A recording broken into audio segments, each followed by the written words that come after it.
because we've been using AI for about a year now. Like, I looked at my Yeah. Claude chat Yeah. history and I was like, okay, so I was playing around with it in 2023, but I really started using it in 2024. And now in 2025, we're here. We've already seen widespread impact. The government, they're firing everybody. Like, The so, government fired everybody. Then they said between the year 2023 and 2025, 30% of the workforce in tech was let go. Microsoft let go of 6,000 people last week. There are also the stories that are opposite of that, where like Duolingo, for example, right, went in and flipped and is now hiring all the humans back. So there are these Klarna massive too.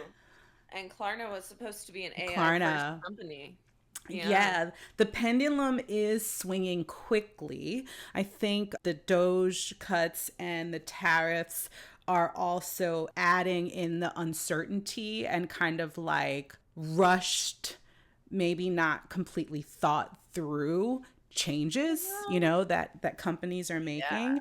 But Like you you know that you and I can't. are like, we're like OGs in the AI space, even from just having this 1 year of like Yeah. actively collaborating and building, project knowledge with Yeah. AI. And like you and I, like when people talk to me, I'm like, y'all don't even know how to use the shit.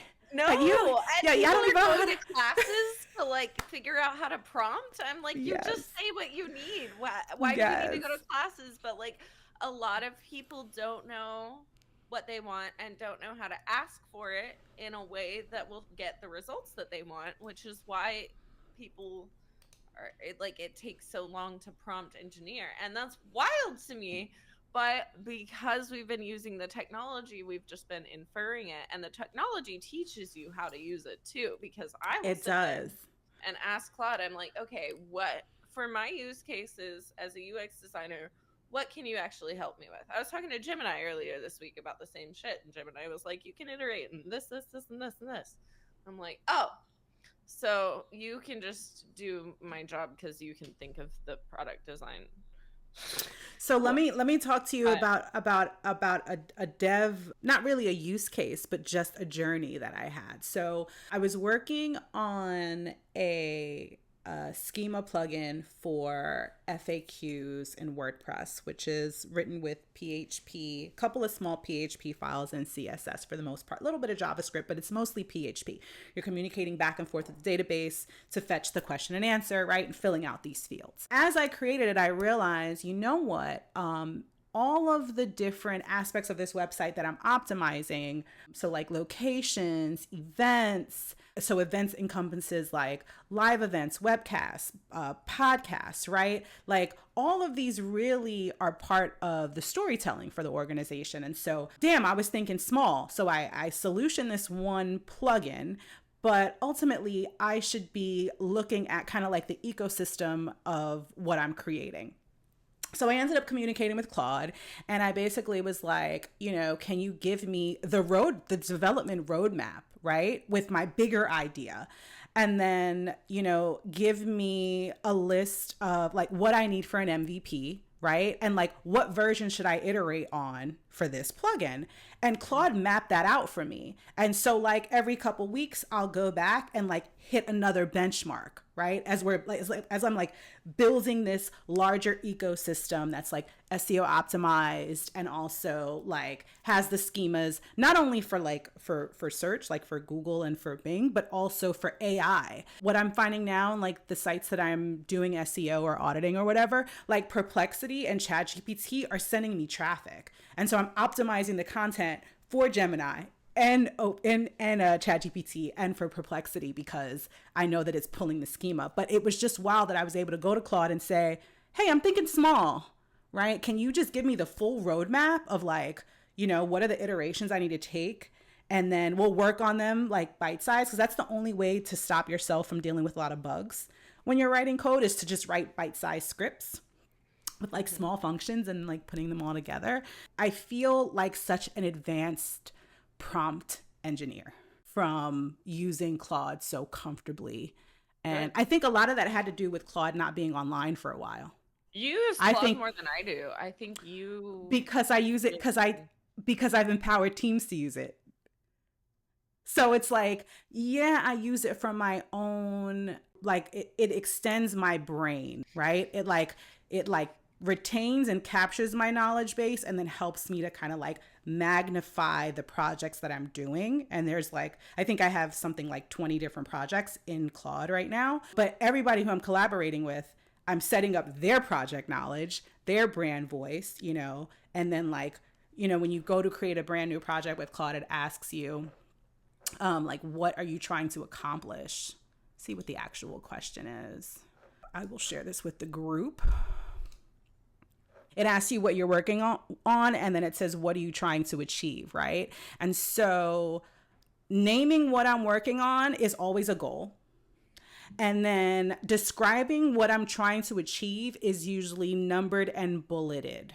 So it's like the hierarching goal, the list of the documents that I'm going to be setting as the baseline, which would be like if you were working on on machine learning, that would be your data set, right? So I'm actually creating all the PDFs and the CSVs and all that. I list the names of those things right in what I'm trying to achieve.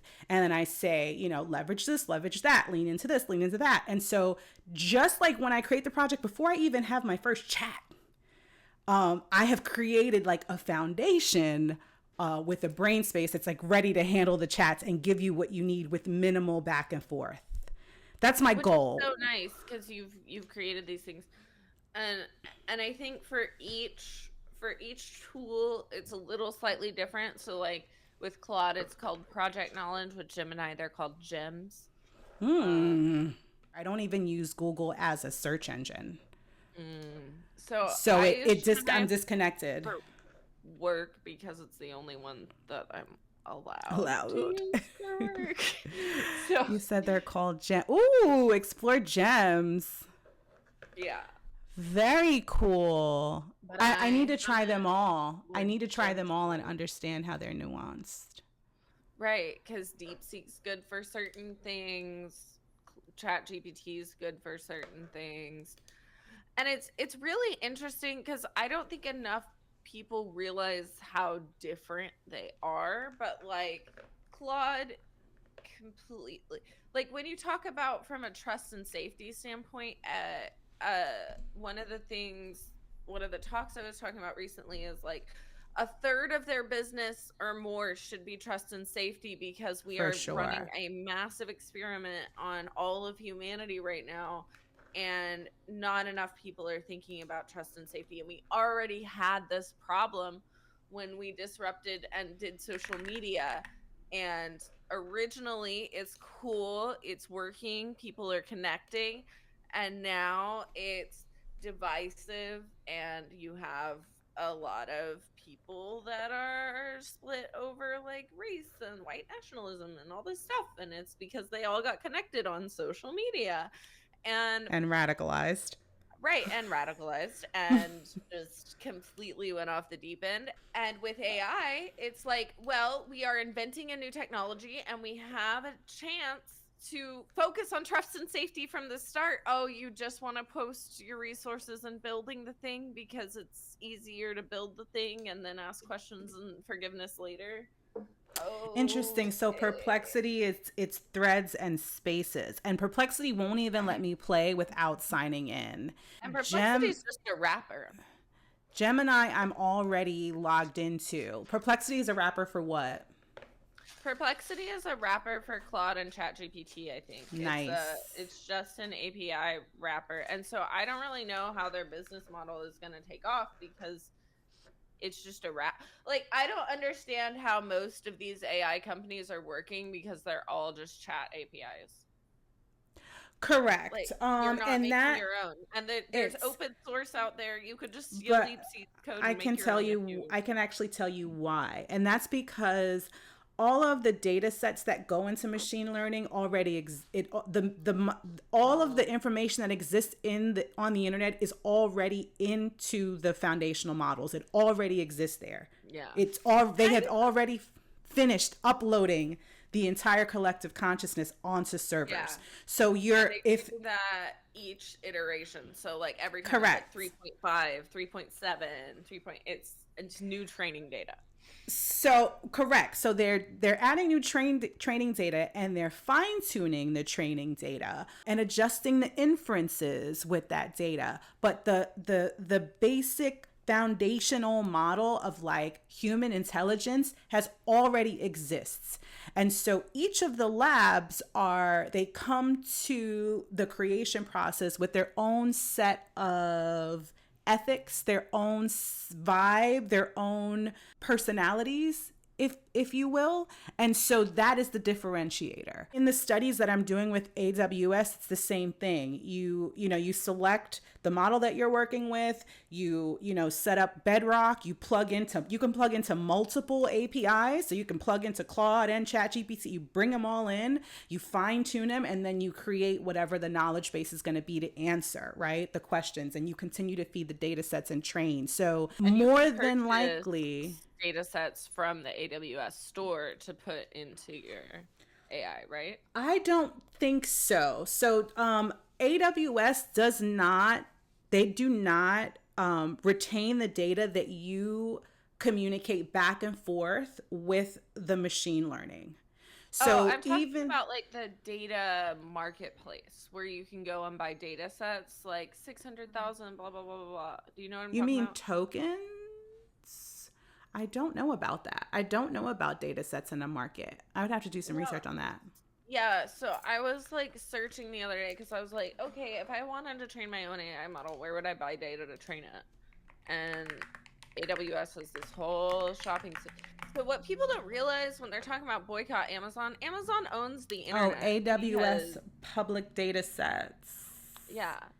AWS data exchange. I literally I've already completed the coursework in my machine learning class, and this never came up once. Oh. Open data on AWS. I was just bored scrolling the data marketplace the other day because I was just curious. I was like, AWS where do we get all of our data? exchange. Amazon's just the biggest data broker. So basically what Correct. this means, if you're watching and you're non-technical, most people to host their websites host it through like Amazon's data. Like if it's stored in the cloud, people buy space on Amazon servers.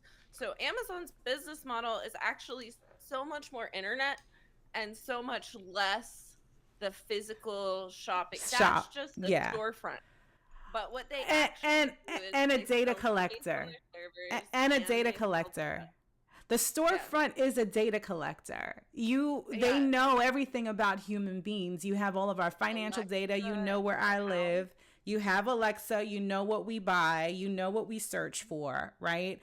And then every single website that we visit is hosted on AWS. Every app. Yeah.